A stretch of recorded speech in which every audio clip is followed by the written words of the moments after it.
Hi my dear friends, ఎలా ఉన్నారు? ఇప్పుడు మార్కెట్లోకి మరో కొత్త రకం మోసం వచ్చింది. అదేంటో వినేద్దాం రండి. హలో గుడ్ ఈవ్ హలో కరుణా మాట్లాడుతున్నాను హైకోర్ట్. చెప్పండి. మీ నాన్నగారి పేరు సత్యనారాయణ గారేనా? మీకు రాజీవ్ గృహ కల్పలో చెప్పండి. సూరారం కాలనీలో ఉంటారు కదా మీరు. అవునండి. మీకు దేవి ప్రసాద్ నైతబులా ఏమవుతాడు? ఎవరు? నైగాపుల దేవి ప్రసాద్ కాదండి, చెప్పండి. తెలుసా తెలీదా? తెలీదండి. తెలీదు. గ్రేట్. సో ఇప్పుడు విషయం ఏంటంటే మీరు బ్యాంకుని చీట్ చేసినట్టు 420-332 అంటే 322 ఈ సెక్షన్ మీ మీద పెట్టి కేసు ఫైల్ చేయడానికి నోటీస్ వచ్చిందండి యాక్సిస్ బ్యాంక్ నుంచి. దేని గురించి అర్థం కాలేదు. మీరు వాళ్ళు లోన్ తీసుకున్నారంట కదా యాక్సిస్ బ్యాంక్ 2024 జనవరి 14 మేము లోన్ తీసుకున్నామా? అవును సార్. సో మీరు పేమెంట్ చేయకపోవడం వలన ఆల్రెడీ చాలాసార్లు నోటీస్ పంపించినాము, రెస్పాండ్ కాకపోవడం వలన లీగల్గా మూవ్ అవుతున్నదండి. ఒకసారి నేను వాళ్ళ నంబర్ ఇస్తే మాట్లాడుకుంటారా? మాట్లాడతానండి. నంబర్ రాసుకోండి. 96. ఒక్క నిమిషం ఆగండి. అంటే ఇప్పుడు దేని గురించి అండి కేసు? లోన్ తీసుకొని పేమెంట్ కట్టకపోవడం వలన ఉద్దేశపూర్వకంగా ఎవరైతే లోన్ తీసుకొని పేమెంట్ కట్టలేకపోతారో వాళ్ళకి ప్రాసెస్ అవుతుంది సార్. చెప్పండి. 967609 వేరే వాళ్ళకి అమ్మేసినాం సార్. అది ఏం అమ్మేస్తున్నారండి? అంటే అర్థం కాలేదు. ఏం అమ్మేస్తున్నారు సార్? అంటే సిస్టర్ మ్యారేజ్ కోసం అని చెప్పి డబ్బులు లేక అమ్మేస్తుండే. ఇప్పుడు సంజీవ్ గృహకల్ప సూరారం కాలనీలో మీరు ఉండట్లేదా? ఉండట్లేదండి. మరి ఎట్లా సార్ మాట్లాడుకుంటారు? లేదు ఎట్లయినా మీరు అక్కడ లేకపోయినా కూడా మీరు తీసుకున్నప్పుడు ఏమైతే డాక్యుమెంట్స్ వస్తుందో దాన్ని బట్టి మూవ్ అవుతుంది. ఒకసారి మాట్లాడుకున్న నంబర్కి ఇంకొక నంబర్ కూడా ఉంది, ఆ నంబర్ కూడా ఇస్తా రాసుకోండి. ఒక్క నిమిషం సార్.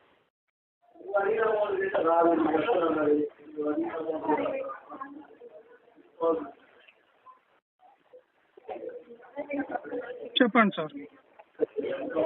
88-950-577.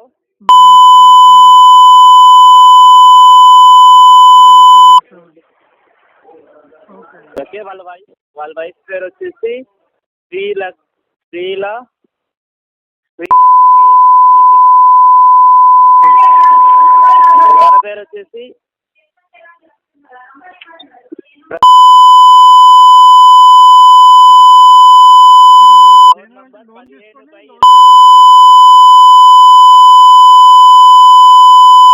జస్ట్ నేను ఇప్పుడే కాల్ చేస్తే నన్ను ఎవరైతే శ్రీనివాస్ ఉన్నారో మోసం చేశారు, డబ్బులు తీసుకొని మమ్మల్ని బెదిరిస్తున్నారు, దొంగ అని చెప్పేసి చెప్తున్నారు మీ గురించి.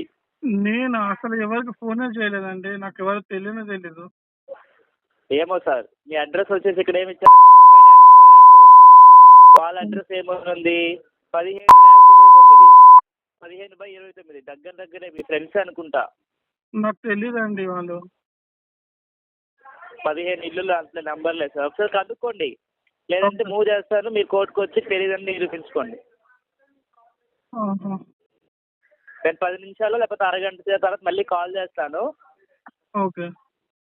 కనుక్కొని ఉంచండి. ఓకేనా? తెలియదు అంటే అప్పుడు ఏం చేయాలో అది చెప్తాను నేను ప్రాసెస్. సరే అండి. Okay sir, thank you. ఒక్కసారి ఆలోచించండి. మనం ఏదైనా ఒక చిన్న బిజినెస్ చేయాలంటేనే ఎంతో కొంత ఇన్వెస్ట్మెంట్ అనేది చేయాలి. సో మనం ఎంతో ఇన్వెస్ట్మెంట్ పెడితేనే కొంత ప్రాఫిట్ వస్తుంది. ఇక్కడ చూసుకుంటే ఈ మోసం చేసేవాడికి మొత్తం లాభమే.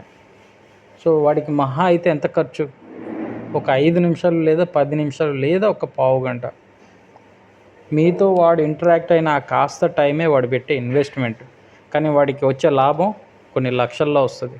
అంటే మోసపోయేవాడి భయాన్ని బట్టి వాడికి డబ్బులు వేలల్లో రావచ్చు, లక్షల్లో రావచ్చు. సో ఇక్కడ నేను చెప్పే పాయింట్ ఏంటంటే, ఎవడు పడితే వాడు ఏదో కొన్ని డీటెయిల్స్ వాడి దగ్గర పెట్టుకొని మీకు ఫోన్ చేసి ఒకరి నుంచి ఇంకొకరికి ఏదో లింక్ చేసి మాట్లాడినంత మాత్రాన అనవసరంగా అన్నిటి గురించి భయపడొద్దు. ఫస్ట్ ప్యానిక్ అవ్వడం మానేయండి, ప్యానిక్ అవ్వద్దు.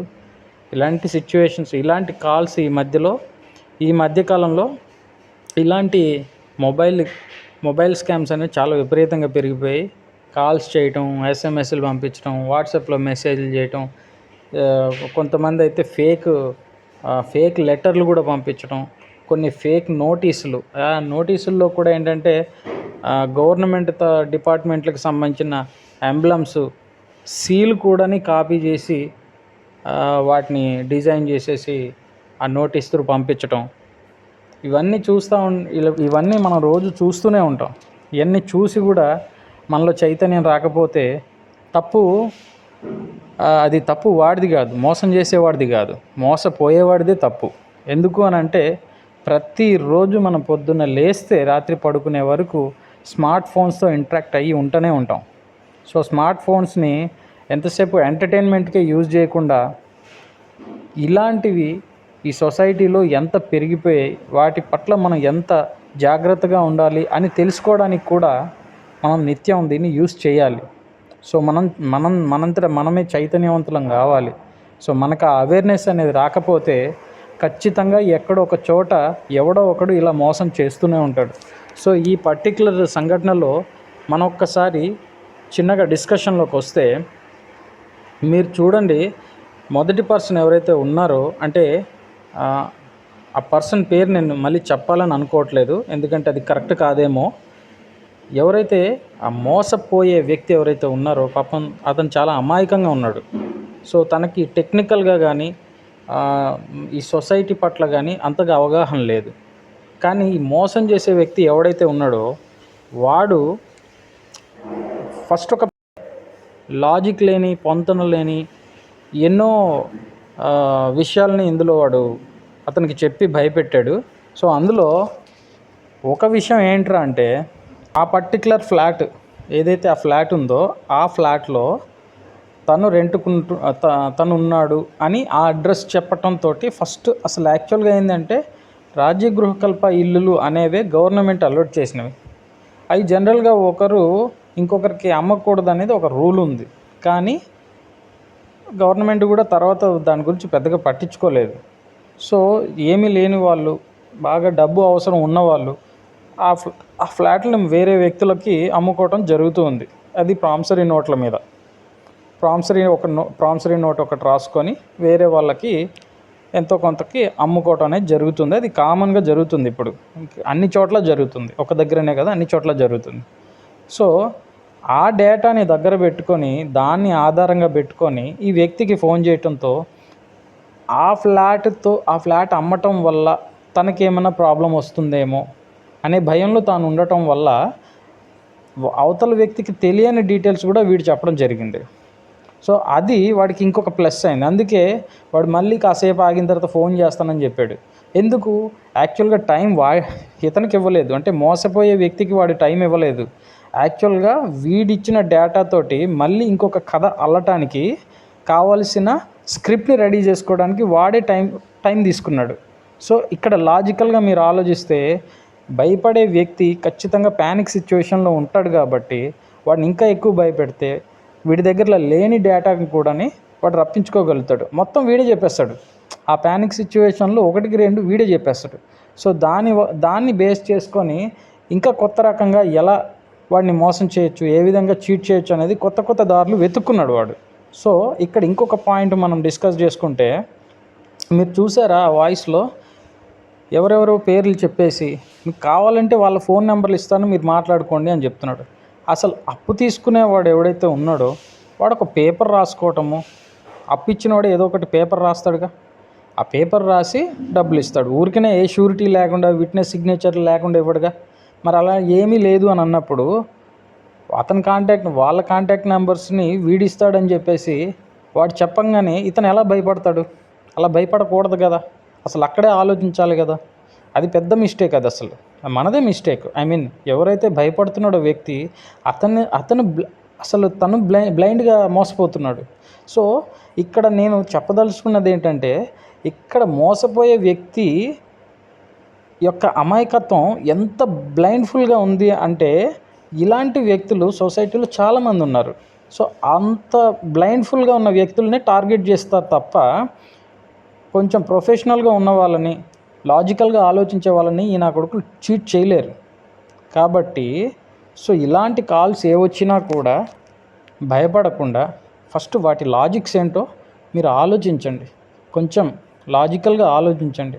అసలు ఎక్కడి నుంచి ఎక్కడికి అది కనెక్టివిటీ అవుతుంది, వాడి దగ్గరికి మన డేటా ఎలా చేరి ఉండొచ్చు. మ్యాక్సిమం ఇలాంటి మోసాలన్నీ కూడా డైరెక్ట్గా ఇంటరాక్ట్ అవ్వవు, ఫోన్లోనే జరుగుతూ ఉంటాయి. ఎందుకు? అవతల వ్యక్తిని మనం క్యాచ్ చేయలేము, వాడిని ట్రేస్ చేయలేము. కాబట్టి వాడు ఏది చెప్పినా కూడా మనం వినాల్సి వస్తుంది. సో డైరెక్ట్ ఇంటరాక్షన్లో వాడు ఎవడో ఏంటో ఎక్కడుంటాడో మొత్తం వాడికి సంబంధించిన డీటెయిల్స్ కొంత మనకు తెలుస్తాయి. కానీ ఇలా మొబైల్లో ఏదైతే ఇలాంటి మొబైల్ స్కామ్స్లో అవతల వ్యక్తిని మనం ట్రేస్ చేయలేము. వాడు ఏదో పేరు చెప్తున్నాడు, అసలు ఆ పేరు కూడా నిజమా అబద్ధం అనేది కూడా మనకు తెలియదు.